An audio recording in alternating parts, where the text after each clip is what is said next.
guys, what's up? It's chill-ified here. Today, I'm going to be explaining to you the fourth dimension.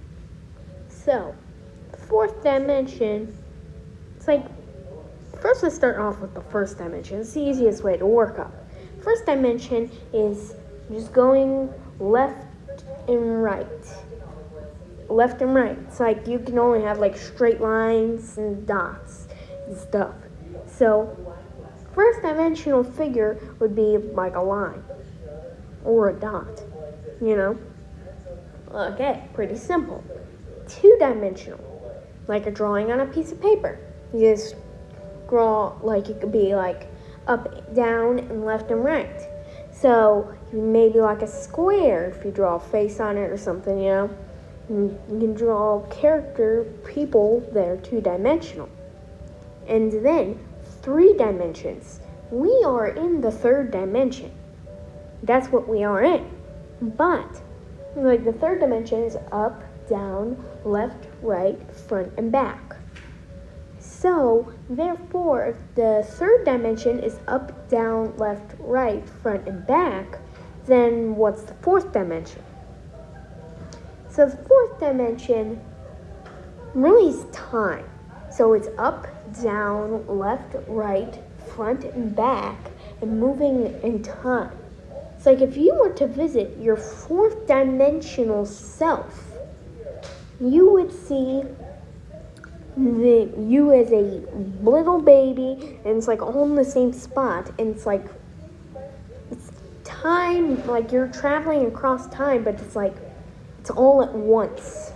So you can see yourself as like an adult, a teenager, baby, all sorts, you know? So that's what the 4th dimension is. It's time. And so if you're able to comprehend the time, and then you can understand 4th dimension. So let's say if you got stuck in a time loop in the 4th dimension.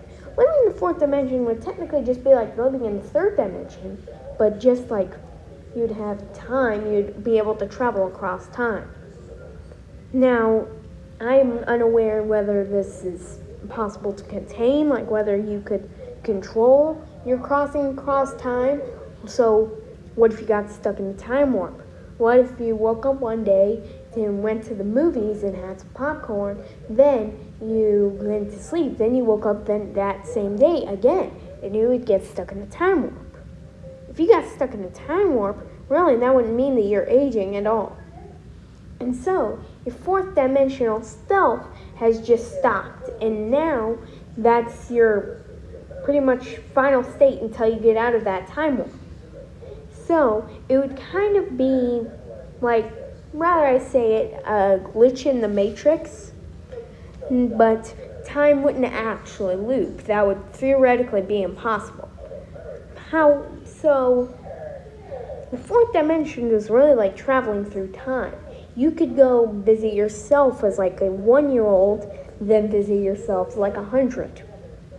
And it's almost like being in multiple places at once, yet being in the same spot. And then that's where it kind of starts to get confusing. Because how are you in multiple places in one place at once? Because the 4th dimension is time traveling across. You could be in like morning of one day, then be on the evening of like 2 days later. It's kind of confusing. So if someone was able to manage their time travel 4th dimensional abilities, they could harness it for pretty good causes. Like time travel and such would actually probably be possible if you can manage your time travel abilities in the 4th dimension. But what's the 5th dimension? Now that's a question for another video. But remember to like and subscribe, guys, and I'll see you next time. Bye.